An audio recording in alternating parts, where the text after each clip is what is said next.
Hello guys, అల్టెక్స్ క్లాసెస్కి స్వాగతం.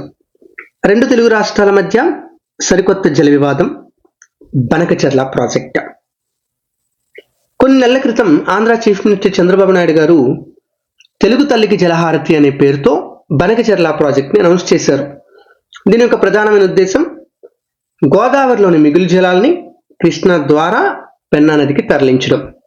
అలా తరలించిన నీటిని నంద్యాల జిల్లాలోని బనకచెర్ల వద్ద ఒక పెద్ద రిజర్వాయర్లో స్టోర్ చేయడం, ఆ స్టోర్ చేసిన నీటిని ఆ ప్రాంతానికి సమీపంలో ఉన్న canal systems like Telugu Ganga project, Handrineeva Sujala Sravanthi, Galeru Nagari Sujala Sravanthi, KC canal వీటిని వాడుకొని రాయలసీమలోని మెజారిటీ ప్రాంతాలకి నీటిని సప్లై చేయడం. సో ఈ ప్రాజెక్ట్ కంప్లీట్ అయితే రాయలసీమకి సాగునీరు అందుతుంది, తాగునీరు, ఇండస్ట్రియల్ అవసరాల కోసం కూడా నీరు అందుతుంది. దీనివల్ల రాయలసీమ మళ్ళీ రతనాల సీమగా మారే అవకాశం ఉంది. అండ్ ఈ ప్రాజెక్ట్ కోసం గవర్నమెంట్ అంచనా వ్యయం 80,112 కోట్లు. ఆ 80,112 కోట్ల బట్టి మీరు అర్థం చేసుకోవచ్చు ప్రాజెక్టు ఎంత పెద్ద పరిమాణంలో ఉండబోతుందో అని. సో ఇంత పెద్ద పరిమాణంలో ఒక ప్రాజెక్ట్ని ఆంధ్రప్రదేశ్ చేపడుతున్నప్పుడు అక్కడెక్కడో తెలంగాణలో నిప్పు రాజుకుంది. ప్రజెంట్ అపోజిషన్లో ఉన్న కేసీఆర్ గారు కాంగ్రెస్ పార్టీని క్రిటిసైజ్ చేయడం మొదలుపెట్టారు. ఏమండి, ఎందుకంత అంత పెద్ద ప్రాజెక్ట్ని కట్టుకోవడానికి మీరు ఏపీకి ఎలా పర్మిషన్ ఇచ్చారు అని. తెలంగాణ గవర్నమెంట్ ఏమంటుంది అంటే పర్మిషన్ మేము ఇవ్వలేదు, అప్పుడెప్పుడో మీరు జగన్మోహన్ రెడ్డి గారు కలిసినప్పుడే ఇలాంటి ఒక ప్రాజెక్ట్ చేపడితే బాగుంటుందని మీరే సలహా ఇచ్చారు కూడాను, సో మీదే తప్పు అని ఒకరినొకరు క్రిటిసైజ్ చేసుకుంటున్నారు. బట్ సిచ్యువేషన్ ఏంటంటే తెలంగాణ గవర్నమెంట్ కానీ తెలంగాణ ప్రజలకు కానీ ఈ ప్రాజెక్ట్ని చాలా స్ట్రాంగ్గా అపోజ్ చేస్తున్నారు. అండ్ ఈవెన్ ఇది ఏపీ రీఆర్గనైజేషన్ యాక్ట్ 2014ని కూడా వైలేట్ చేస్తుందని చెప్తున్నారు. అయితే ఇక్కడికి మనకి కావాల్సినవి ఏంటంటే అసలు నిజంగా ఆ ప్రాజెక్ట్ కడితే తెలంగాణకి అన్యాయం జరుగుతుందా, ఒకవేళ ప్రాజెక్ట్ కడితే ఏపీకి లాభం ఏంటి, మొత్తం ఈ ప్రాజెక్ట్ యొక్క అన్ని వివరాలు గ్రాస్ రూట్ లెవెల్ నుంచి అర్థం చేసుకోవడానికి ట్రై చేద్దాం, అది కూడా అనలిటికల్గా. So first thing first, Rayalaseema ప్రాంతం ఆంధ్రప్రదేశ్లో ఒక కరువు పీడిత ప్రాంతం. ఓకే, వెస్టర్న్ ఘాట్స్ పశ్చిమ కనుమల యొక్క వర్షాఛాయ ప్రాంతంలో ఉండడం వల్ల ఈ ప్రాంతం ఆంధ్రాలోని మిగతా అన్ని ప్రాంతాలతో కూడా పోల్చుకుంటే చాలా తక్కువ రెయిన్ఫాల్ పొందుతుంది.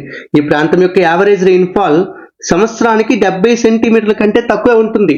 ఓకే, ఇది ఆంధ్ర యావరేజ్ కంటే తక్కువ, ఇండియా యావరేజ్ తో పోల్చుకుంటే ఇంకా తక్కువ. ఇండియా యావరేజ్ దగ్గర 120 సెంటీమీటర్ల వరకు ఉంటుంది, ఆంధ్ర యావరేజ్ అయితే 100 సెంటీమీటర్ల పర్ ఇయర్ వరకు కూడా ఉంటుంది. సో దీన్ని బట్టి ఈ రాయలసీమ ప్రాంతం సెమీ అరిడ్ క్లైమేట్ ని ఎదుర్కొంటుంది, ఎప్పటికప్పుడు కరువు వస్తూనే ఉంటుంది. ఓకే, అయితే ఇప్పుడు ఈ ప్రాంతంలో వర్షం వలన నీరు అంతగా లభ్యం లేదు. సో వర్షం లేకపోతే ఇంకొక పద్ధతి ద్వారా మనకి వాటర్ రావచ్చు. ఓకే, అంత పెద్ద సహారా ఎడారిలోకి కూడాను నైలు నది ద్వారా వాటర్ వస్తున్నాయి. అంటే ఎక్కడో నైలు నది పుట్టి సహారా ఎడారి గుండా ప్రయాణిస్తుంది కాబట్టి సహారా ఎడారికి నీళ్ళు అందుతున్నాయి. సో ఈ విధంగా రాయలసీమలోకి కూడా కొన్ని నదులు వస్తున్నాయి. అందులో ప్రధానమైన నది పెన్నా నది. ఈ పెన్నా నది మనకి రాయలసీమలోంచి ప్రవహించే ప్రధానమైన నది. ఎక్కడో కర్ణాటకలో నంది హిల్స్ నుంచి పుట్టి రాయలసీమలోని మెజారిటీ ఆఫ్ ద ప్రాంతాల నుంచి ప్రవహిస్తుంది.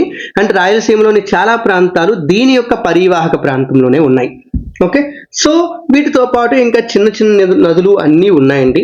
బట్ ప్రాబ్లం ఏంటంటే ఈ నదులన్నీ కూడా చాలా తక్కువ నీటిని క్యారీ చేస్తాయి. అంటే వాటిలో ప్రవాహం కూడా చాలా తక్కువ and compare to many other reverse. ఎందుకంటే ఈ నదికి పెన్నా నదికి నీరు రావాలంటే అది చాలా వరకు రాయలసీమలోంచి రావాలి. మరి రాయలసీమలో వర్షాలు లేకుండా మరి పెన్నా నదిలోకి నీళ్ళు ఎలా వస్తాయి? రావడం లేదు. Okay, so government of India, government of Andhra Pradesh రెండు కలిసి రకరకాల కెనాల్ సిస్టమ్స్ ఏర్పాటు చేసి కొన్ని ప్రాంతాలకి వాటర్ని అయితే సప్లై చేయగలుగుతున్నాయి. ఓకే, పర్టికులర్గా ఈ ప్రాంతానికి పైవైపు ఉన్న కృష్ణా నది నుంచి నీటిని తీసుకొని కొంతవరకు సప్లై చేస్తున్నాయి. ఓకే, బట్ అది కూడా సరిపోవట్లేదు.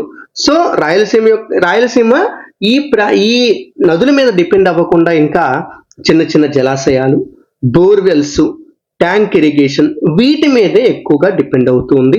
సో రాయలసీమ పరిస్థితి ఏంటి అంటే సింపుల్గా చెప్పాలంటే సరిపడా నదులు లేవు, గ్రౌండ్ వాటర్ లెవెల్స్ పడిపోతూ ఉన్నాయి. వర్షాల మీద నమ్మకం పెట్టుకోలేం, అందరికీ నీరు కావాలి.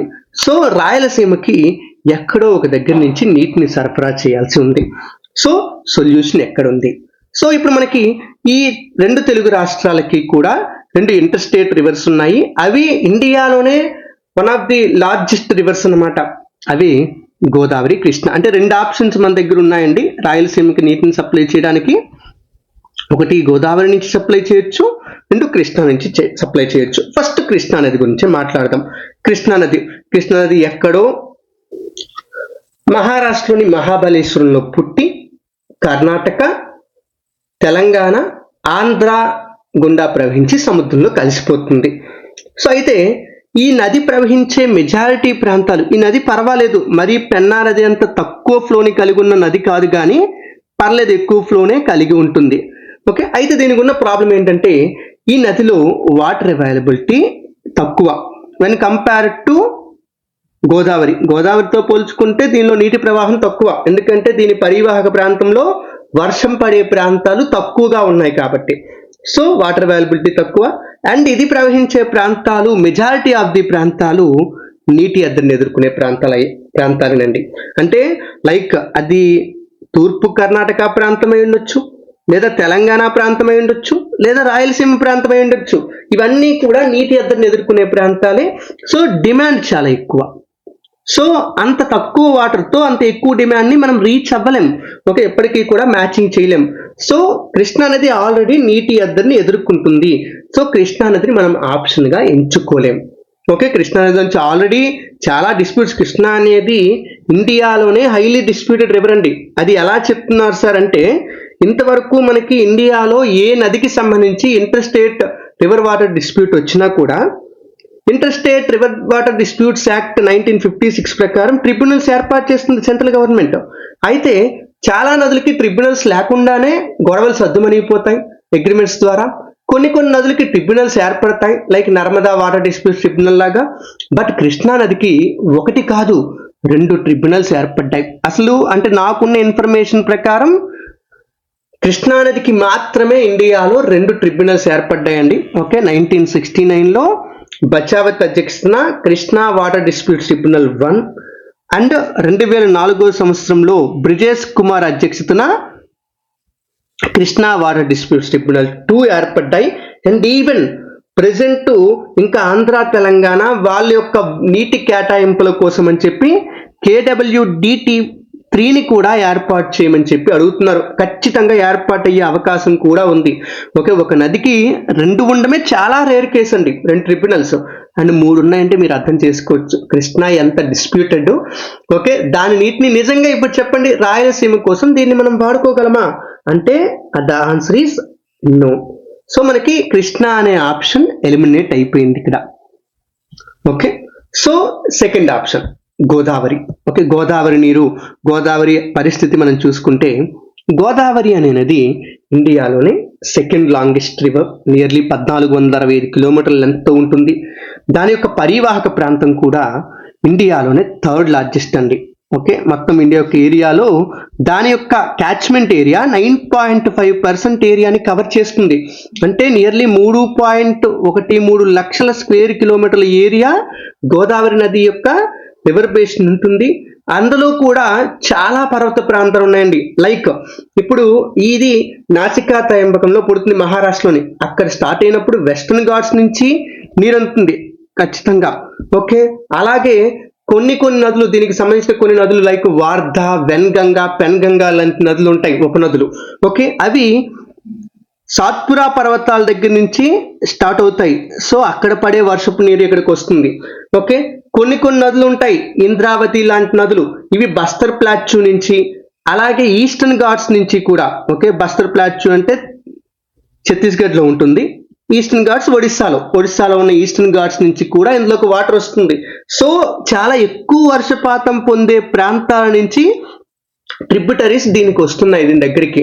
సో ఎక్కువ వాటర్ ఖచ్చితంగా ఉంటుంది. Okay, and Godavari water disputes tribunal consideration ప్రకారం ఓకే 66 సంవత్సరాలు 1881 నుంచి 1946 మధ్య యావరేజ్ని కన్సిడర్ చేస్తే ఓకే అక్కడ గోదావరిలో డిపెండబుల్ వాటర్ ఫ్లో 2750 టీఎంసీలు అండి. ఓకే, 2750 టీఎంసీలు అంటే చాలా చాలా ఎక్కువ అండి. ఓకే, అది కేవలం ఏంటి, ఓకే, ఖచ్చితంగా డిపెండబుల్ అంటే నమ్మదగిన ఫ్లో. ప్రతి సంవత్సరం ఖచ్చితంగా 2750 టీఎంసీల నీరు ఖచ్చితంగా ప్రవాహం ఉండడానికి అవకాశం ఉంది గోదావరి నదిలో.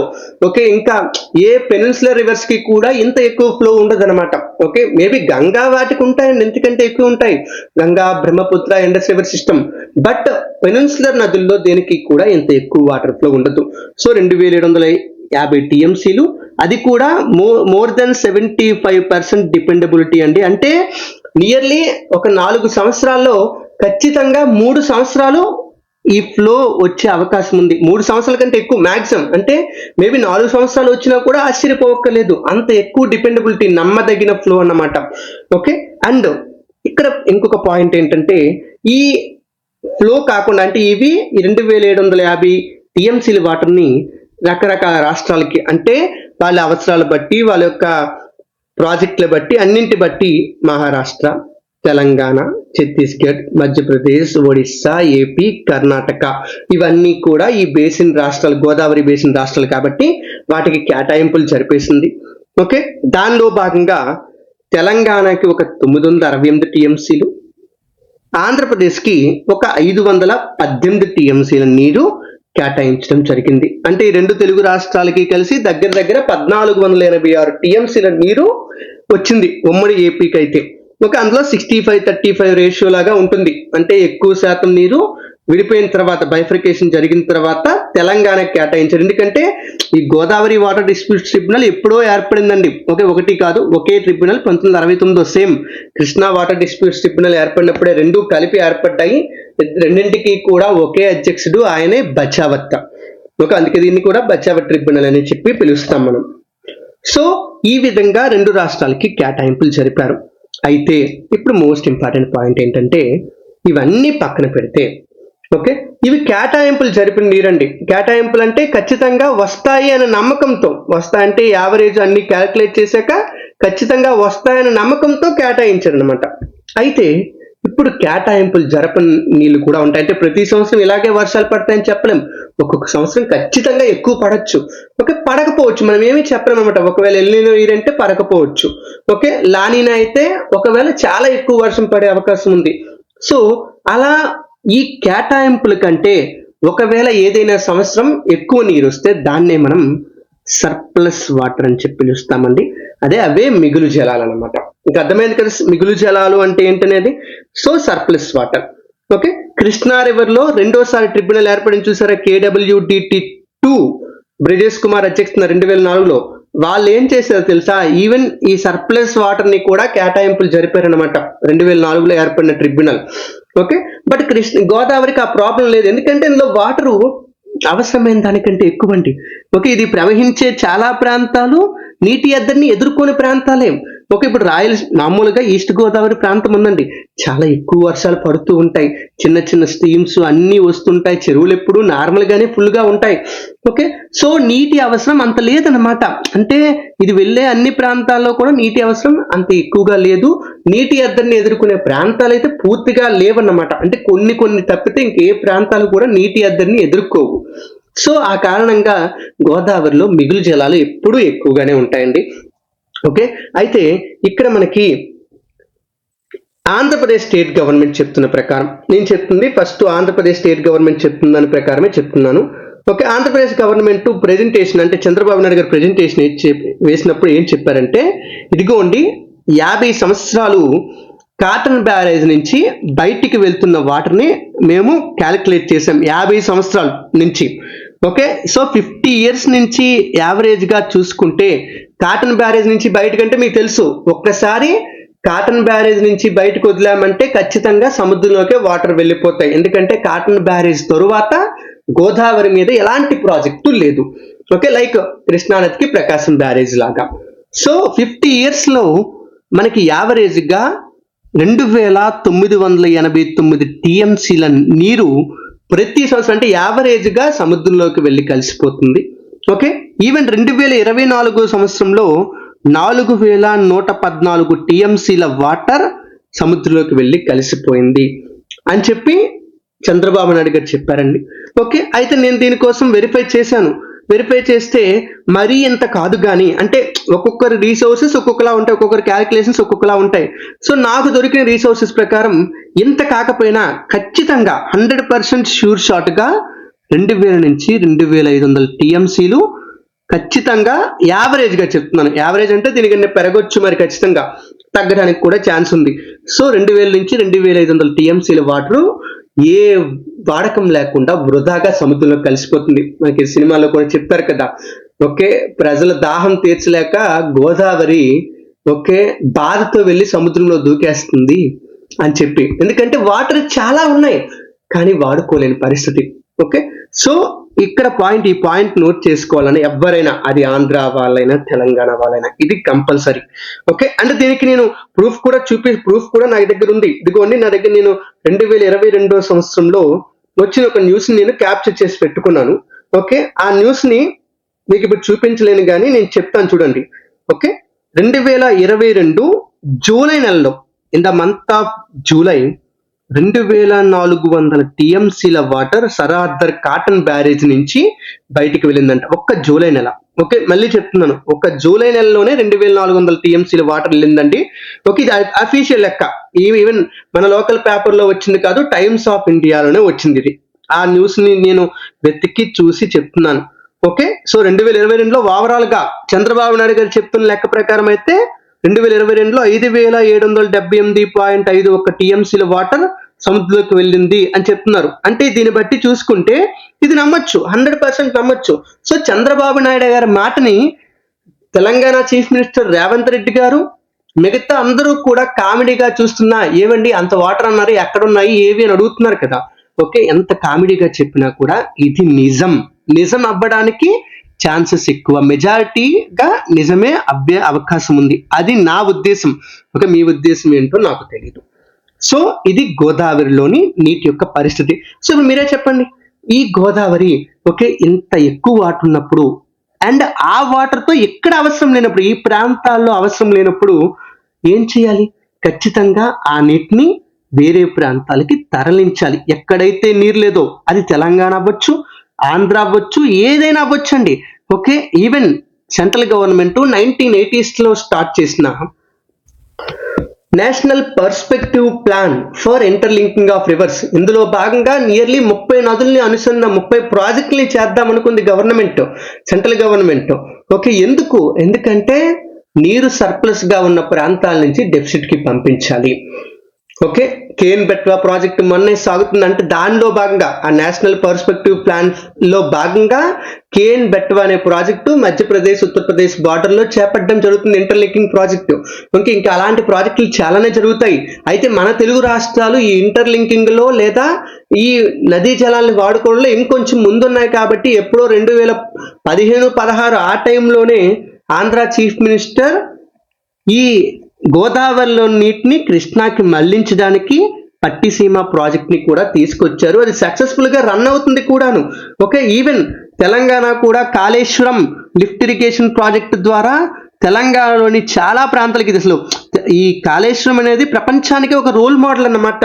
ఓకే, చాలా ప్రాంతాలకి నీటిని సప్లై చేస్తుంది, ఇరిగేషన్ వాటర్ని సప్లై చేస్తుంది. ఆ మేడిగడ్డ ప్రాజెక్ట్ కూలిపోయింది. ఇవన్నీ అంటే అది ఏం జరిగిందో మనకి పక్కన పెడితే ఖచ్చితంగా చాలా పెద్ద ప్రాజెక్ట్ అండి. ఇది ఒక దిక్చూచి లాంటిది అనమాట కాళేశ్వరం ప్రాజెక్టు.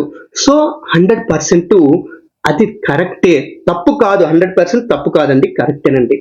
సో ఇప్పుడు మీరే చెప్పండి, గోదావరిలో నీటిని కృష్ణా నదికి మళ్లించడం కరెక్ట్ అయినప్పుడు అదే గోదావరిలో నీటిని పెన్నా నదికి మళ్లించడం తప్పు అవుతుందా? అవ్వదు. ఓకే సార్, మరి మీరేమని సార్ ఈజీగా చెప్పేస్తున్నారు, మరి తెలంగాణ ఇంత బాధపడుతుందంటే ఏదో ఒకటి ఉంటుంది కదా. సో ఆ విషయాలే మనం చెప్దాం. సో ఇప్పుడు క్లియర్ కదా, గోదావరి నీటినే మనం ఖచ్చితంగా పెన్నాకి తరలించాలి, ఇంకొక ఆప్షన్ మనకి లేదు. రాయలసీమకి నీళ్ళు అందించాలంటే గోదావరి ఒక ఆప్షన్. సో ఇప్పుడు అసలు విషయంలోకి వద్దాం. సార్ ఎంత చెప్తున్నారు, అసలు ప్రాజెక్ట్ డీటెయిల్స్ ఎప్పుడు చెప్తారు సార్ అని అనుకుంటున్నారు కదా. ఇదిగోండి ఇప్పుడే మీకోసం వచ్చాను. అంటే నా ఉద్దేశం మీకు మొత్తం బ్యాక్గ్రౌండ్ అంతా తెలిస్తేనే, కంప్లీట్ గా తెలిస్తేనే ఈ ప్రాజెక్ట్ గురించి క్లియర్ గా, అది గ్రూప్ 1 ఆస్పిరెంట్స్ అయినా, సివిల్స్ ఆస్పిరెంట్స్ అయినా, ఎవరైనా క్లియర్ గా ఎగ్జామ్ లో రాయడానికి అవకాశం ఉంటుంది. ఇంత ఎనాలిసిస్ లేకపోతే మీకు అర్థమయ్యే అవకాశం తక్కువ. కేవలం ప్రాజెక్ట్ డీటెయిల్స్ తెలుసుకుని ఆగిపోతే అది ఎందుకు పనికిరాదు అనేది నా ఉద్దేశం. సో ఇప్పుడు మీకోసం నేను మ్యాప్ మార్కర్స్ కూడా ఇక్కడ పెట్టి ఉంచానండి. ఓకే, క్లియర్ గా ఇప్పుడు ప్రాజెక్ట్ డీటెయిల్స్ అంతా కూడా చూద్దాం. సో ఫస్ట్ మీకు ఈ బనకచెర్ల ప్రాజెక్ట్ అనేది గోదావరి నుంచి పెన్నాకి నీటిని తరలించే ప్రాజెక్ట్ అండి. ఓకే, పెన్నా నది అంటే డైరెక్ట్ గా పెన్నా నదికి అయితే కాదు. ఓకే, ఫస్ట్ పెన్నా నదికి డైరెక్ట్ గా టార్గెట్ చేసి ఇప్పుడు పట్టిసీమ ప్రాజెక్ట్ ఏం చేస్తుంది, గోదావరి నుంచి డైరెక్ట్ గా కృష్ణాకి తరలించేస్తుంది. కానీ ఇది డైరెక్ట్ గా పెన్నాకి కాదు, పెన్నాకి దగ్గరలోకి, పెన్నా నది యొక్క బేసిన్ లోనికి పంపిస్తుంది అనమాట వాటర్ని. ఓకే, సో ఈ ప్రాజెక్ట్ మనకి దగ్గర గవర్నమెంట్ చెప్తున్న లెక్కల ప్రకారం, గవర్నమెంట్ చెప్పిన లెక్కల ప్రకారం 80,112 కోట్ల ఖర్చు అవుతుందండి. Okay, and government of Andhra Pradesh ఏం చేస్తుందంటే ఈ 80,112 కోట్లని కూడా మెజారిటీ ఆఫ్ ద పోర్షన్, అంటే ఇందులో ఒక 50% ఆఫ్ ది పోర్షన్ ని అంతర్జాతీయ సంస్థల నుంచి ఎక్స్టర్నల్లీ ఎయిడెడ్ ప్రాజెక్ట్స్ కింద, అంటే వాటి లోన్స్ తో, అంటే వరల్డ్ బ్యాంక్ నుంచి కానీ, లేదా జపనీస్ బ్యాంక్ నుంచి కానీ, ఇలాంటి ఏషియన్ డెవలప్మెంట్ బ్యాంక్ నుంచి కానీ అప్పుల రూపంలో సెంటర్ నుంచి అడగాలి. ఓకే, సెంటరే ఆ పనులు చేయించాలనేది స్టేట్ ఉద్దేశం. ఫస్ట్ 50%, ఇంకొక 20% సెంటర్నే డైరెక్ట్ గా అడుగుద్ది, ఇచ్చే అవకాశం కూడా ఉంది. ఎందుకంటే సెంటర్ లో ఎన్డీఏ గవర్నమెంట్ టీడీపీ సపోర్ట్ తోనే ప్రెసెంట్ ఉంది. ఓకే, టీడీపీ ఒక మూల స్తంభం లాగా ఉంది కాబట్టి ఖచ్చితంగా వచ్చే అవకాశం ఉంది. ఓకే, ఒక 20% సెంట్రల్ గవర్నమెంట్ నుంచి వస్తుంది. ఓకే, ఒక 10% స్టేట్ గవర్నమెంట్ పెడుతుందండి. ఓకే, స్టేట్ గవర్నమెంట్ ఒక 10% పెడుతుంది, అంటే 8,190 కోట్లు ఇలా అవుతుంది అనమాట. ఓకే, అండ్ మిగతా 20% మిగులుతుంది చూసారా, ఇది ఎవరైతే ప్రాజెక్ట్ ని అంటే కాంట్రాక్టర్ ఉంటారు కదా, సో ఆ కాంట్రాక్టర్ పెట్టుకుంటారు. ఓకే, దానికి గవర్నమెంట్ ఆఫ్ ఆంధ్రప్రదేశ్ ఏం చెప్తుందంటే హైబ్రిడ్ యాన్యుటీ మోడల్. సో దీని ప్రకారం కాంట్రాక్టరే డబ్బులు పెట్టుకుంటూ ఉంటారు. సో కాంట్రాక్టర్ డబ్బులు పెట్టుకుంటే దాన్ని మెల్లమెల్లగా government of Andhra Pradesh viability gap funding ద్వారా మెల్లమెల్లగా అలా ఫిల్ చేసుకుంటూ వస్తుందన్నమాట. ఓకే, అంటే ఫస్ట్ గవర్నమెంట్ డబ్బు పెట్టాల్సిన అవసరం లేదన్నమాట. ఓకే, సో ఈ విధంగా 80,112 కోట్లని ఇలా మొత్తం సేకరించాలి అని చెప్పి గవర్నమెంట్ ఆలోచిస్తుంది. Okay, and even state government centre కి కొన్ని డౌట్స్ ఉన్నాయి. దాంతో పాటు కొన్ని ఎన్విరాన్మెంటల్ క్లియరెన్సెస్ కానీ రకరకాల క్లియరెన్సెస్ కావాలి. వీటన్నింటినీ పొందడం కోసం అని చెప్పి ఆల్రెడీ ఒక డిపిఆర్ ని కూడా ప్రెజెంట్ చేసింది సెంట్రల్ గవర్నమెంట్ కి. సో ఈ విధంగా మనకి ఈ ప్రాజెక్టు దీని యొక్క కాస్ట్ అండి. సెకండ్ థింగ్, సో ఇప్పుడు ఈ ప్రాజెక్టు ఒకవేళ కంప్లీట్ అయితే ఓకే ఏంటి ఉపయోగం అని చెప్పి డౌట్ ఉంటుంది కదా. ఏంటి ఉపయోగం అంటే 80 లక్షల మందికి డ్రింకింగ్ వాటర్ని ఇవ్వచ్చు అంటండి. ఓకే, 80 లక్షల మందికి డ్రింకింగ్ వాటర్ని సప్లై చేయొచ్చు. అలాగే 7.5 లక్షల ఎకరాలకి ఆయకట్టుని అందించవచ్చు, అంటే అంత ఆయకట్టుకి నీటిని సప్లై చేయొచ్చు, సాగునీరుని సప్లై చేయొచ్చు. అలాగే ఇంకొక 22.5 లక్షల ఎకరాలకి ఓకే స్టెబిలైజేషన్ చేయొచ్చు అనమాట. సార్ ఏంటి సార్ ఈ స్టెబిలైజేషన్ మీకు డౌట్ ఉంటే, ఓకే ఆల్రెడీ ఒక ప్రాజెక్ట్ ద్వారా ఒక ప్రాంతానికి సాగునీరు అందుతుంది, కానీ అది సరిపడా లేదు, లేదా అన్ని సమయాల్లో అందుబాటులో ఉండడం లేదు. సో అలాంటి ప్రాంతాలకి ఈ ప్రాజెక్ట్ ద్వారా ఇంకొక ప్రాజెక్ట్ ద్వారా నీటిని సప్లై చేసామనుకోండి, అప్పుడు ఏమవుతుంది, ఆ ప్రాంతానికి అన్ని సీజన్స్ లో కూడా వాటర్ అవైలబిలిటీ ఉండడానికి అవకాశం ఉంటుంది, అంటే సరిపడా నీరు ఉంటుంది అనమాట. సో దాన్నే మనం స్టెబిలైజేషన్ అంటే ఈ 22 లక్షల ఎకరాలకి ఆల్రెడీ ఉంది ఇరిగేషన్ సప్లై, బట్ సరైన టైంకి అందడం లేదు, సరైన క్వాంటిటీ అందడం లేదు. సో ఆ ప్రాబ్లం తగ్గుతుంది అనమాట. ఇది కూడా ఇంపార్టెంట్, ప్రతి ప్రాజెక్ట్ కి ఈ స్టెబిలైజేషన్, దీన్నే సప్లిమెంటేషన్ అని కూడా పిలుస్తారు, ఇది ఇంపార్టెంట్ అండి. ఓకే, అలాగే 20 టీఎంసీల నీటిని ఇండస్ట్రియల్ పర్పస్ కోసం కూడా అందించవచ్చు. ఇది ఆంధ్రప్రదేశ్ రాష్ట్రం యొక్క ప్రధానమైన ఉద్దేశం అండి. ఓకే, సో ఇప్పుడు మనకి ప్రాజెక్ట్ డీటెయిల్స్ చూద్దాం. ఓకే, ప్రాజెక్ట్ డీటెయిల్స్ మీకు క్లియర్ గా చూడండి, కొన్ని మార్కర్స్ ఇక్కడ కనిపిస్తున్నాయి కదా. మొత్తం ఈ ప్రాజెక్ట్ మీకు ఇదొక 3 స్టేజ్ ప్రాజెక్ట్ అంటే 3 సెగ్మెంట్ లో ఉంటుందన్నమాట. సో ఈ 3 సెగ్మెంట్లో ఫస్ట్ సెగ్మెంట్ ఏంటి అంటే గోదావరి నుంచి కృష్ణా నదికి నీటిని తరలించాలి. ఇదిగోండి ఇక్కడ గోదావరి మీకు ఇక్కడ కనిపిస్తుంది. ఓకే, ఇది గోదావరి నది. ఇక్కడ మీకు ఇక్కడ కనిపిస్తుంది కదా, ఇది కృష్ణా నది. ఓకే, సో గోదావరి నుంచి కృష్ణాకి నీటిని తరలించాలి. అయితే ఎలా తరలించవచ్చు అనేది మీ డౌట్. సారీ, మొత్తం పోయిందా?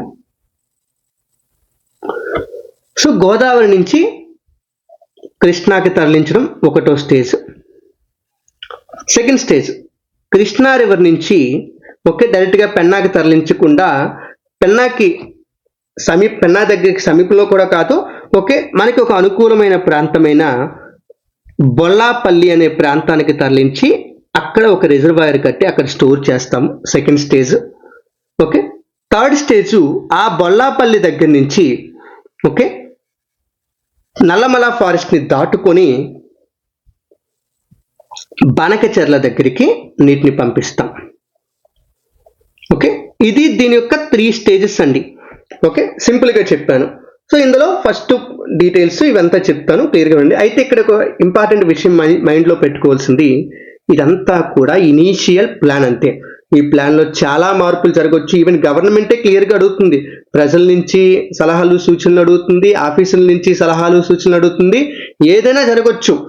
ఏ మార్పులైనా కూడా ఉండొచ్చు. జస్ట్ ఇది ఒక ఇనీషియల్ ప్లాన్, ఇలా చెయ్యాలి అనేది గవర్నమెంట్ ఉద్దేశం, అంతేగాని ఇదే కంప్లీట్ ప్రాజెక్ట్ డీటెయిల్స్ అయితే కాదు. ఇందులో చాలా మార్పులు ఉండొచ్చు కూడాను. ఎందుకని చెప్తాను చూడండి. ఇప్పుడు ఫస్ట్ స్టేజ్ మీకు గోదావరి నుంచి కృష్ణాకి నీటిని తరలించాలి. ఇది ఓకే. సో గోదావరి నుంచి కృష్ణా నీటికి తరలించడానికి మనకి 2 ఆప్షన్స్ ఉన్నాయండి. 2 ఆప్షన్స్ కాదు, రెండింటిని వాడుకోవాలి. ఒకటి, మనకి ఎలాగో ఆల్రెడీ పట్టిసీమ కెనాల్ ఉందండి. అంటే పోలవరం దగ్గర నుంచి మొదలుపెట్టి ఈ ఈస్ట్ గోదావరి, వెస్ట్ గోదావరి, కృష్ణా జిల్లాల ద్వారా ప్రకాశం బ్యారేజ్కి నీటిని సప్లై చేస్తుంది. ఆల్రెడీ ఒక కెనాల్ ఉంది. అదేవిధంగా ఇదే ప్రాంతంలో పోలవరానికి దిగువన కూడా మనకి ఇంకొక 2 లిఫ్ట్ ఇరిగేషన్ ప్రాజెక్టులు ఉన్నాయండి. ఒకటి చింతలపూడి, 2 తాడిపూడి, 2 ఉన్నాయి. సో ఇందులో తాడిపూడి అనే ప్రాజెక్ట్ ఏదైతే ఉందో, తాడిపూడి లిఫ్ట్ ఇరిగేషన్ ఏదైతే ఉందో, ఇది ఆల్రెడీ కొంతవరకు కెనాల్ ఎగ్జిస్ట్ అయి ఉందన్నమాట. ప్రెసెంట్ సిచ్యువేషన్ ఇది. ఇప్పుడు గవర్నమెంట్ ఆలోచన ఏంటంటే, ఒకటి ఈ పట్టిసీమ కెనాల్ యొక్క, అదే పోలవరం రైట్ మెయిన్ కెనాల్ అంటారు దీన్ని. So Polavaram right main canal యొక్క కెపాసిటీని పెంచాలి. ప్రెసెంట్ ఒక 8,000, 10,000 ఇలాగే ఉంది. దాన్ని 28,000 క్యూసెక్కుల వరకు కూడా పెంచాలి. సో 28,000 క్యూసెక్కులు అంటే చాలా ఎక్కువ కెపాసిటీ. రెండోది, ఈ రెండో కెనాల్ ఏదైతే ఉందో, తాడిపూడి లిఫ్ట్ ఇరిగేషన్ కెనాల్ ఉంది కదండి, తాడిపూడి మెయిన్ కెనాల్ అంటాం దాన్ని. ఇది కూడా జస్ట్ ఇప్పుడు 1,400 క్యూసెక్కుల కెపాసిటీ ఉంది. దాన్ని 10,000 క్యూసెక్కుల కెపాసిటీకి పెంచాలి. అండ్ పెంచితే సార్ దీన్ని తీసుకొచ్చి ఇందులో కలిపేస్తారా? కాదు, అస్సలు కాదు. ఏం చేస్తారు, ఈ కెనాల్ని ఎక్స్టెండ్ చేస్తారన్నమాట. ఎంత అంటే ఇప్పుడు ప్రెసెంట్ 80 కిలోమీటర్లు ఉంది, ఇంకొక 106 కిలోమీటర్లు ఎక్స్టెండ్ చేస్తారండి. అంటే ఇక్కడ నుంచి ఇంకొక 106 కిలోమీటర్లు ఎక్స్టెండ్ చేసి దాన్ని కూడా కృష్ణా నదిలో కలపాలి. అయితే ఇక్కడే చిన్న ప్రాబ్లం. చాలా మంది ఏమనుకుంటున్నారంటే, ఇక్కడ ఈ వాటర్ అంతటిని ప్రకాశం బ్యారేజ్ లోకి పంపిస్తారు, ప్రకాశం బ్యారేజ్ తట్టుకోగలదా అసలు అంత ఫ్లోని, ఇదంతా కూడా అనుమానాలు ఉంటాయి. అయితే గవర్నమెంట్ ఇక్కడ ఇంకొక ప్లాన్ ఏంటంటే, ఈ ప్రకాశం బ్యారేజ్ కి ఎగువన, ప్రకాశం బ్యారేజ్ కి పైవైపు కరెక్ట్ గా అమరావతి దగ్గరండి, అమరావతికి దిగున, అమరావతికి దాటిన తర్వాత వైకుంఠపురం అని చెప్పి ఆ ప్రాంతంలో ఒక బ్యారేజ్ ని కన్స్ట్రక్ట్ చేయాలనేది కూడా ఆంధ్ర ఉద్దేశం.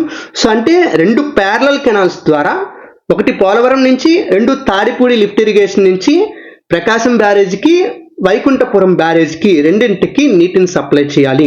ఇప్పుడు ఫస్ట్ గోదావరి నుంచి కృష్ణాలోనికి నియర్లీ 38,000 క్యూసెక్కుల నీటిని మనం ట్రాన్స్ఫర్ చేయగలుగుతాం.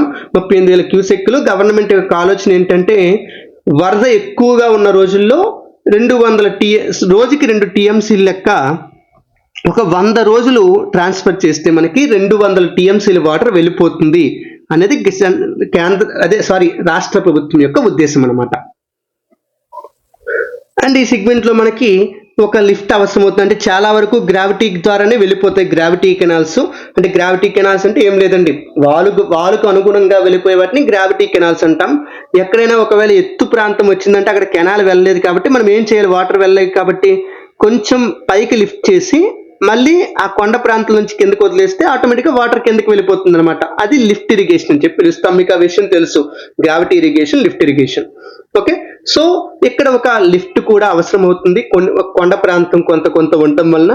దాంతో పాటు ఒక 10 కిలోమీటర్ల మేర టన్నెల్స్ కూడా కన్స్ట్రక్ట్ చేయాల్సి రావచ్చు. సో ఓవరాల్ గా ఎలా చూసుకున్నా ఒక 208 కిలోమీటర్లు ఇంతవరకు గ్రావిటీ కెనాల్స్ అయితే అవసరం అవుతాయి.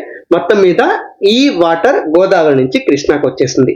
రెండో లెవెల్. ఓకే, సెకండ్ స్టేజ్ ఈ ప్రకాశం బ్యారేజ్ దగ్గర నుంచి వాటర్ ని బొల్లాపల్లి దగ్గరికి తీసుకెళ్తారండి. బొల్లాపల్లి ఎందుకు సార్ అని మీరు అనుకుంటే, ఈ బొల్లాపల్లి ప్రాంతంలో ఒక కెనాల్ ఉంది. ఏంటా కెనాల్ అంటే చాలా ఇంపార్టెంట్ కెనాలే. ఓకే, నాగార్జున సాగర్, ఇక్కడ మీకు కనిపిస్తుంది కదా Nagarjuna Sagar. Okay, Nagarjuna Sagar right main canal ఇలా ఉంటుందన్నమాట, బొల్లాపల్లి దగ్గరే ఉంటుందన్నమాట. సో ఇప్పుడు ఏం చేస్తామంటే వాటర్ని తీసుకెళ్లి బొల్లాపల్లిలోకి, ఓకే కరెక్ట్గా ఇగోండి, ఇక్కడ నుంచి ఈ వైకుంఠపురం నుంచి వీటి నుంచి వాటర్ని తీసుకొచ్చి ఈ నాగార్జున సాగర్ రైట్ మెయిన్ కెనాల్లో కలుపుతాం. నాగార్జున సాగర్ రైట్ మెయిన్ కెనాల్లో కలిపి ఈ వాటర్ని బొల్లాపల్లి దగ్గర ఉన్న ఒక రిజర్వాయర్ని కడతాం. బొల్లాపల్లిలో కట్టలేదు, ఒక రిజర్వాయర్ని కట్టి అక్కడ స్టోర్ చేస్తాం. ఎందుకంటే ఈ బొల్లాపల్లి ప్రాంతం అంతా కూడా కొండ ప్రాంతం అండి. ఒకే మంచి ప్రాజెక్టులు కట్టడానికి అనుకూలమైన ప్రాంతం. సో గవర్నమెంట్ తక్కువ కాదండి, 150 టీఎంసీల కెపాసిటీతో బొల్లాపల్లిలో రిజర్వాయర్ కడదామని చూస్తుంది. 150 టీఎంసీలు అంటే చాలా పెద్దదండి. ఓకే, అది చాలా ఎక్కువే, మీరు అర్థం చేసుకోవచ్చు. సో 150 టీఎంసీల కెపాసిటీతో ఒక రిజర్వాయర్ని కడదాం అనుకుంటుంది. సో దీనికి దేన్ని వాడుకుంటారండి, Nagarjuna Sagar right main canal ని వాడుకుంటారు. ఓకే, అండ్ ఇలా బొల్లాపల్లికి వాటర్ని పంపించేటప్పుడు మనకి ఒక 6 లిఫ్ట్లు అవసరం అవుతాయి. ఎందుకంటే ఇది గ్రావిటీతో వెళ్ళగలిగేది కాదనమాట. ఓకే, అలా లిఫ్ట్ చేసి మళ్ళీ గ్రావిటీ లిఫ్ట్ చేయడము, గ్రావిటీ ఇలా ఇవన్నీ వాడుకుంటూ, అంటే ఎందుకంటే మధ్యలో కొండ ప్రాంతాలు ఉంటాం. అండ్ ఈ ప్రాంతం కంటే విజయవాడ అంటే ఈ బొల్లాపల్లి ప్రాంతం ఎత్తులో ఉంది. మరి ఎత్తులో ఉందంటే ఖచ్చితంగా లిఫ్ట్ ఇరిగేషన్ అవసరం. ఓకే, ఎప్పుడు ఎత్తులో ఉన్నప్పుడు లేదా మధ్యలో కొండల లాంటివి ఉన్నప్పుడే లిఫ్ట్ ఇరిగేషన్ అవసరం అవుతుంది కదా. సో ఒక 6 లిఫ్ట్లు అవసరం అవుతాయి. టన్నెల్స్ ఒక 1.2 కిలోమీటర్స్ వరకు టన్నెల్స్ కన్స్ట్రక్ట్ చేయాల్సి ఉంటుంది. అండ్ ఓవరాల్ గా ఇది ఒక 84 కిలోమీటర్లతో ఈ మొత్తం కెనాల్ అయితే ఉంటుందండి. గ్రావిటీ కెనాల్ అయితే ఒక 84 కిలోమీటర్లు ఉంటుంది. సో బొల్లాపల్లికి వాటర్ బొల్లాపల్లిలో స్టోర్ చేస్తాం. ఓకే, 150 టీఎంసీలు అంటే ఎంత వాటర్ అయినా మనం స్టోర్ చేసి ఉండొచ్చు, ఎప్పుడు కావాలంటే అప్పుడు వాడుకోవచ్చు. ఇప్పుడు నెక్స్ట్ బొల్లాపల్లి నుంచి ఫైనల్ డెస్టినేషన్ మనకి బనకచెర్ల. ఈ బొల్లాపల్లి నుంచి బనకచెర్లకి వెళ్ళడానికి చాలా ప్రాబ్లం అండి. ఎందుకంటే మొత్తం అంతా మధ్యలో నల్లమల ఫారెస్ట్ మొత్తం కొండలు. ఓకే, నల్లమల అడవులు, నల్లమల కొండలు ఉన్నాయి. సో వీటిని దాటి వెళ్ళడం చాలా కష్టం. అది ఫారెస్ట్ కాబట్టి echo sensitive area, at the same time అది జియోగ్రఫికల్ గా కూడా కొంచెం ఛాలెంజింగ్ టెరైన్ అది.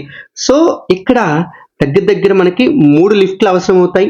ఓకే, అండ్ గవర్నమెంట్ అక్కడ ఎకో సిస్టమ్ ని దెబ్బతీయకుండా ఉందాం, ఎకో సిస్టమ్ ని ఎలా కూడా దెబ్బతీయకూడదు అనే ఉద్దేశంతో చాలా టన్నెల్స్ ని కూడా ప్లాన్ చేస్తుంది. దగ్గర 26.81 కిలోమీటర్ల మేర టన్నెల్స్ ని కన్స్ట్రక్ట్ చేద్దాం అనుకుంటుంది. అంటే పొరపాటున కూడా ఇంకా జంతువులు ఏవి డిస్టర్బ్ అవ్వకూడదు అనేది గవర్నమెంట్ యొక్క ఉద్దేశం అనమాట.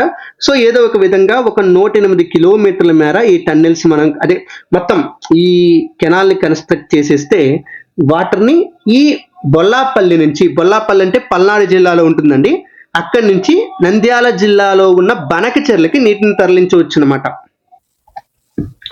సో ఇది బనకచెర్ల ప్రాజెక్ట్ యొక్క ఉద్దేశం అని మీకు చెప్పాం. ఓకే, అండ్ ఇక్కడ మీకు ఇంకో విషయం కూడా చెప్పాను. ఏంటది, ఇప్పుడు ఒకసారి బనకచెర్లకి వాటర్ వెళ్తే ఏం చేయొచ్చు అన్నాం, అక్కడ నుంచి చాలా ప్రాంతాలకి అక్కడ ఉన్న కెనాల్ సిస్టమ్ ని వాడుకొని నీటిని సప్లై చేయొచ్చు అన్నాం కదా. లైక్ చెప్తాను చూడండి. మీరు ఇక్కడ ఇప్పుడు బనకచెర్ల ప్రాజెక్ట్ తీసుకోండి. ఇక్కడ బనకచెర్ల ప్రాజెక్ట్ ఉంది. సో ఇప్పుడు ఈ బనకచెర్ల ప్రాజెక్ట్ నుంచి ఓకే, ఫస్ట్ ఇటువైపు మనకి తెలుగు గంగా ప్రాజెక్ట్ ఉంటుందండి. తెలుగు గంగా ప్రాజెక్టు, ఈ తెలుగు గంగా ప్రాజెక్ట్ ద్వారా మనం సోమశిల దగ్గరికి వాటర్ని పంపించవచ్చు. ఒకటి. రెండు, ఇక్కడ కేసీ కెనాల్ వస్తుంది. ఆ కేసీ కెనాల్ ద్వారా రాజోలి రిజర్వాయర్కి వెళ్ళి అక్కడి నుంచి పెన్నా నదిలోకి వెళ్ళిపోతుంది. మూడోది గాలేరు నగరి సృజల్ స్రవంతి. ఇది కూడా మనకి ఈ ప్రాంతం దగ్గరలో నుంచి వెళ్తుంది. ఇలా వెళ్తూ ఇది కూడా గంటికోట రిజర్వాయర్ వరకు వెళ్తుంది. అలాగే హంద్రీనీవా సృజల్ స్రవంతి కొంచెం దూరంగా ఉన్న అది కూడా మనకి జీడిపల్లి రిజర్వాయర్ వరకు వెళ్తుంది. సో ఇవన్నీ కూడాను రాయలసీమకి, అంటే ఇప్పుడు మీరు కెనాల్స్ వెళ్తున్నాయంటే అర్థం చేసుకోవచ్చు, ఇంకా వెళ్ళే ప్రతి ప్రాంతానికి నీరు అందుతుంది. దీనికి మళ్ళీ మనం సబ్ కెనాల్ సిస్టమ్ ఏర్పరచుకోవచ్చు, ఏదైనా చేసుకోవచ్చు. చంద్రబాబు నాయుడు కూడా అదే చెప్పారండి. ఓకే, అసలు 7.5 లక్షల ఎకరాలకి నీటిని అందిస్తుందని మనం అంటున్నాం, కానీ అది అంతకంటే పెరగొచ్చు. అసలు ఒక్కసారి బనకచెర్లకి వాటర్ వెళ్తే వాడుకోవడం మన ఇష్టం, ఎలా అయినా వాడుకోవచ్చు. ఇది రాయలసీమకి ఒక గేట్వేగా మారుతుంది అని చంద్రబాబు నాయుడు గారు చాలా క్లియర్గా చెప్తున్నారు. ఓకే, అండ్ ఇది స్టేజెస్ అర్థమయ్యాయి అనుకుంటున్నాను. అండ్ ఈ స్టేజెస్లో అన్నింటిలో కాస్ట్లీ ఏంటంటే థర్డ్ స్టేజ్, ఎందుకంటే లిఫ్ట్ ఇరిగేషన్ ఉంది, దాంతోపాటు టన్నెల్స్ కన్స్ట్రక్ట్ చేయాల్సి ఉంది, ఎకో సెన్సిటివ్ జోన్స్ నుంచి వెళ్తుంది, ల్యాండ్ ఎక్విజిషన్ కొంచెం కష్టం అవుతుంది. సో ఇదంతా కొంచెం కష్టం. స్టేజ్ 3 కొంచెం కష్టం, బట్ ఎప్పటికవుతుందో అని గవర్నమెంట్ కూడా క్లారిటీ ఏం చెప్పలేదు ఇంకా ప్రెజెంట్గా అయితే. ఓకే, అండ్ ఈ ప్రాజెక్ట్ యొక్క ఇంకొక మెయిన్ పాయింట్ ఏంటంటే ఈ ప్రాజెక్ట్ కట్టడం ఎంత కష్టమో దీన్ని మెయింటైన్ చేయడం కూడా అంతే కష్టం అండి. ఓకే, కట్టడానికి చూస్తే ఖర్చు అన్నారు కదా, ఖర్చులో ఎక్కువ ఖర్చు మనకి ల్యాండ్ ఎక్విజిషన్కి అయిపోతుంది. ఎంత అంటే 48,000 ఎకరాలు మనకి ల్యాండ్ని ఎక్వైర్ చేయాల్సి ఉంటుంది. ఓకే, అండ్ దీంతో పాటుగా 17,000 ఎకరాల ఫారెస్ట్ ల్యాండ్ని కవర్, అంటే పెర్మిషన్ తీసుకుని ఇవన్నీ చేయాల్సి ఉంటుంది. ఓకే, దీంతో పాటు ఓకే బొల్లాపల్లి దగ్గర 220 మీటర్ల ఫుల్ రిజర్వాయర్ లెవెల్తో 150 టీఎంసీల కెపాసిటీతో బొల్లాపల్లి రిజర్వాయర్ కట్టాలి. దానికోసం 15,000 ఎకరాలు కావాలి. సో అంటే చూసుకుంటే చాలా ఎక్కువ ల్యాండ్ దీనికి అవసరం అవుతుందండి. ఓకే, అండ్ ఒకసారి కట్టిన తర్వాత దీన్ని మెయింటైన్ చేయాలంటే 4,084 మెగావాట్ల పవర్ కావాలి. ఓకే, కంటిన్యూస్గా 4,084 మెగావాట్లు. మీరు అర్థం చేసుకోండి, ఒక థర్మల్ పవర్ ప్లాంట్ 1000 మెగావాట్స్ పవర్ని ప్రొడ్యూస్ చేయగలదు. అంటే మన దగ్గర ఉన్న తక్కువ కెపాసిటీలు చూసుకుంటే కొన్ని 2,000 మెగావాట్లు కూడా ఉంటాయి. సో అంటే ఎంత ఎక్కువ పవర్ అవసరం అవుతుంది, ఎందుకంటే ఎక్కడైతే లిఫ్ట్ ఇరిగేషన్ ఉందో అక్కడ పంపులు ఉన్నాయంటే ఖచ్చితంగా ఎక్కువగానే పవర్ అవసరం అవుతుంది. సో ఇది ఈ ప్రాజెక్ట్కి సంబంధించిన డీటెయిల్స్ అండి. సో ఇప్పుడు ఫైనల్ స్టోరీ, తెలంగాణ అబ్జెక్షన్స్ ఏంటి? ఇప్పుడు ఆంధ్రాకి ఎలా వెళ్ళిపోతుంది? ఆంధ్రాకి ఇంత వాటర్ వచ్చిందంటే ఖచ్చితంగా రాయలసీమలో హార్టికల్చర్ ఎక్కువగా డెవలప్ అవుతుంది. హార్టికల్చర్ ఎక్కువగా డెవలప్ అయిందంటే ఎకానమిక్ డెవలప్మెంట్ ఖచ్చితంగా ఉంటుంది. సో అది స్టేట్ యొక్క జిఎస్టిపి పెరగడానికి పాత్ర పోషిస్తుంది. జిఎస్టిపి పెరిగితే జిఎస్టి యొక్క వసూలు పెరుగుతాయి. సో స్టేట్ యొక్క ఆదాయం ఖచ్చితంగా పెరిగినట్టే లెక్క, పెరగదు అనుకోవడానికి వీలేదంటే ఇది ఇండైరెక్ట్ గా ఆదాయాన్ని ఇచ్చేది, డైరెక్ట్ ఇన్కమ్ అయితే ఇచ్చే ప్రాజెక్ట్ అయితే కాదు. ఓకే, అయితే ఇప్పుడు తెలంగాణ యొక్క అబ్జెక్షన్ ఏంటి మనం క్లియర్గా చూసుకుంటే తెలంగాణ చెప్తుంది ఒకటే. ఫస్ట్, మీరు మా ప్రాజెక్టులకి అడ్డు చెప్పారు. మీరు చీఫ్ మినిస్టర్గా ఉన్నప్పుడు ప్రీవియస్ టైంలో కొన్ని ప్రాజెక్టులు, మా దగ్గర 4 ప్రాజెక్టులు కట్టకూడదని చెప్పి సెంటర్కి లెటర్ రాశారు. సో దానివల్లే మేము ఒప్పుకోవట్టు, అట్లా మీరు మాకు ఒప్పుకోనప్పుడు మేమెందుకు ఒప్పుకుంటామని చెప్పి తెలంగాణ అడుగుతుంది. రెండోది, ఇప్పుడు ఈ గోదావరి మీద కానీ కృష్ణా మీద కానీ ఏదైనా ప్రాజెక్ట్ కట్టాలంటే మెయిన్ గోదావరి మీద అయితే జిఆర్ఎంబి పర్మిషన్ తీసుకోవాలి. దాంతోపాటు ఎపెక్స్ కౌన్సిల్ మీటింగ్ జరగాలి. ఎపెక్స్ కౌన్సిల్ అంటే సెంట్రల్ జలశక్తి మినిస్టర్ హెడ్గా ఉండి ఆ 2 స్టేట్ల యొక్క చీఫ్ మినిస్టర్లు అందులో మెంబర్స్గా ఉంటారు. ఈ ముగ్గురు కలిసి మీటింగ్ అయ్యి డెసిషన్ తీసుకుంటారు. ఎపెక్స్ కౌన్సిల్ నుంచి పర్మిషన్ తీసుకోలేదు, సెంట్రల్ వాటర్ కౌన్సిల్ నుంచి పర్మిషన్ తీసుకోలేదు. ఎలాంటి పర్మిషన్ తీసుకోకుండా మీరు అసలు ఎలా ప్రాజెక్ట్ని ప్లాన్ చేశారు ఫస్ట్. ఓకే, మూడోది, ఓకే మీరు ప్రాజెక్ట్ కడతారు, ఇప్పుడు మీరు మిగులు జలాల కోసమే ప్రాజెక్ట్ కడతామంటున్నారు. ఫస్ట్ అసలు మిగులు జలాలు అంత ఉన్నాయని ప్రూఫ్ ఏంటి అని అడుగుతున్నారు. రెండోది, ఒకవేళ మీరు ప్రాజెక్ట్ని మిగులు జలాల కోసమే కట్టినా కూడా ఫ్యూచర్లో మిగులు జలాలు కాకుండా నార్మల్ జలాలు కూడా ప్రాజెక్టుకి వాడుకుంటే మా పరిస్థితి ఏంటి? ఓకే, కేటాయింపుల నీటిని కూడా మీరు 200 టీఎంసీలు కేటాయింపుల నీటిని డైవర్ట్ చేసేసారు అనుకోండి, అప్పుడు మేమేం చేయాలి? కేటాయింపుల్లోంచి మాకు తగ్గిపోతాయి కదా. ఒకవేళ ఫ్యూచర్లో వేరే యొక్క ట్రిబ్యునల్ ఏర్పడినా కూడా మీకు బొల్లాపల్లికి ఇంత వాటర్ని మీరు డైవర్ట్ చేస్తున్నారని మీరు చెప్తారు కాబట్టి, దీని మీద ఇంతమంది డిపెండ్ అవుతున్నారని చెప్తారు కాబట్టి ఆటోమేటిక్గా ఫ్యూచర్లో వచ్చే ట్రిబ్యునల్ ఒకవేళ వస్తే ఓకే అది దాన్ని కూడా పరిగణలోకి తీసుకుంటే ఆటోమేటిక్ గా మనకి అంటే తెలంగాణకి అన్యాయం జరిగే అవకాశం ఉంది అని తెలంగాణ వాదిస్తుంది. ఓకే సో ఇది తెలంగాణ యొక్క వాదన. ఆంధ్ర ఏం చెప్తుంది, ఏమండి మిగులు జలాలు వాడుకుంటే మీకేమవుతుంది, ఓకే మేము నిజంగా చాలా వృధాగా ఈ గోదావరి నీరు బంగాళాఖాతంలో కలిసిపోతున్నాయి. ఓకే అందులోంచి కొన్ని టీఎంసీలు మొత్తం కూడా కాదు, అది దగ్గర 3000 టీఎంసీల వరకు ఉండొచ్చు, అందులో కొన్ని టీఎంసీలు నీటినే మీరు వాడుకుంటున్నాం. ఓకే అంటే ఈ 3000 టీఎంసీలు మిగులు జలాలు ఉండొచ్చు అనే దాన్ని మీ పాత చీఫ్ మినిస్టర్ గారు కేసీఆర్ గారు అంగీకరించారు. అలాంటప్పుడు ఇంకా కాదు అని ఎలా అనగలమని ఆంధ్రప్రదేశ్ గవర్నమెంట్ అడుగుతుంది. ఓకే అండ్ అందరికీ తెలుసు రాయలసీమ ప్రాంతం కరువు పీడిత ప్రాంతం అని. అలాంటి ఒక ప్రాంతానికి నీటిని సప్లై చేస్తామంటే మీకెందుకు అంత ఎక్కువ బాధగా ఉంది అని కూడా ఆంధ్రప్రదేశ్ ప్రభుత్వం వాదిస్తుంది. ఓకే ఎందుకంటే మేమేమీ కూడా కేటాయింపులు జరిపిన నీటిని వాడుకోవడం లేదు, వాడుకోవాలని ఆలోచన కూడా మాకు లేదు, మేము కేవలము మిగులు జలాల మీదనే ఫోకస్ చేశామనేది ఆంధ్ర వాదన. తెలంగాణ భయం తెలంగాణకి లేకపోలేదు. సో ఇప్పుడు నన్ను అడిగితే సార్ మీరు ఎవరికి సపోర్ట్ చేస్తారు అనే డౌట్ వస్తే ఎవరికి సపోర్ట్ చేసే పరిస్థితి మనది కాదు. ఓకే ఏదైనా మనం న్యూట్రల్ గానే మాట్లాడుకోవాలి. సో ఇక్కడ ఒక సొల్యూషన్ లైక్ క్విడ్ ప్రోకో లాంటిదండి. ఓకే ఒకటి తెలంగాణ ఏ ప్రాజెక్టులు చేపడదామంటే ఆంధ్ర అడ్డు చెప్పిందో ఆ ప్రాజెక్టులకి తెలంగాణకి ఆంధ్ర పర్మిషన్ ఇవ్వాలి. వెంటనే ఆంధ్ర బనకచెర్ల ప్రాజెక్ట్ చేపట్టడానికి తెలంగాణ పర్మిషన్ ఇవ్వాలి. సో ఇద్దరు ఒకరితో ఒకరు అంగీకారం తెలుపుకొని వాళ్ళకి వీళ్ళకి ఇద్దరికి మంచి జరిగే విధంగా చేసుకుంటే అది నిజంగానే చాలా బెస్ట్ విషయంగా మారుతుంది, ఇద్దరికి బెనిఫిషియల్గా అవుతుంది. రాజకీయ నాయకులు కొట్టుకొని ప్రజలని ఇబ్బంది పెట్టడం సరైన పరిస్థితి కాదు. ఓకే ప్రజల్లోకి చెడు అభిప్రాయాలను తీసుకెళ్ళడం కూడా అంత మంచిది కాదు. ఎందుకంటే నేను చూసినంత వరకు తెలంగాణలో కొన్ని న్యూస్ ఛానల్స్ ఏం చెప్తున్నాయంటే మీ తెలుగు తల్లికి జలహారతి, మా తెలంగాణ తల్లికి మంగళహారతి అన్నట్టుగా కొంచెం వెటకారంగా మాట్లాడుతున్నారు. ఓకే ఆంధ్ర మా నీటిని దోచుకుంటుందని మాట్లాడుతున్నారు, అది కరెక్ట్ కాదు. ఓకే దానికి తెలుగు అంటే ఆంధ్ర రాష్ట్రం అంత ఎక్కువగా కౌంటర్ చేయకపోయినా కూడా ఓకే ఇద్దరు సంయమనం పాటించి కరెక్ట్ గా అగ్రిమెంట్లు చేసుకొని ముందుకు వెళ్తే ఇద్దరికి బెనిఫిషియల్ గా ఉంటుంది.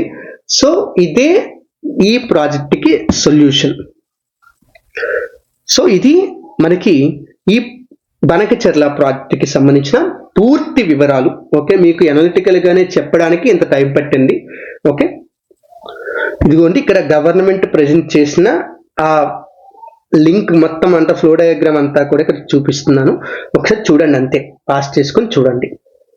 ఓకే సో ఇది ఇవాళ క్లాస్ అండి మనకి. ఓకే అందరికీ అర్థమైంది అనుకుంటున్నాను. ఓకే డోంట్ ఫీల్ ఇది టైం వేస్ట్ అని చెప్పైతే అనుకోకండి. ఓకే ఫైనల్లీ LTX క్లాసెస్ మీకు UPSC ఇన్ఫినిటీ కోర్స్ని 60,000 రూపీస్కి అందిస్తుందండి. ఓకే చాలా తక్కువ ప్రైస్ అది, అంతే మీరు నెలకు 5,000 రూపాయలు కూడా పే చేసుకోవచ్చు, అంత కష్టంగా పే చేయాల్సిన అవసరం లేదు. ఓకే అండ్ ఈ కోర్స్ మీకు లైఫ్ టైం వ్యాలిడిటీతో లభిస్తుంది. అండ్ జూలై 1 నుంచి కొత్త బ్యాచ్లు కూడా స్టార్ట్ అవబోతున్నాయి. ఓకే అండ్ జూలై 1 నుంచి ఫీజులు కూడా పెరుగుతాయి. సో ఇంకా తొందరగా నిర్ణయం తీసుకొని కింద కనిపిస్తుంది కదా నెంబర్, మీకు ఫోన్ చేయండి 7893899553కి, లేదా LTX క్లాసెస్ మొబైల్ యాప్ని డౌన్లోడ్ చేసుకోండి, మీకు కావాల్సిన ఇన్ఫర్మేషన్ అంతా కూడా దొరుకుతుంది. Thank you, bye bye.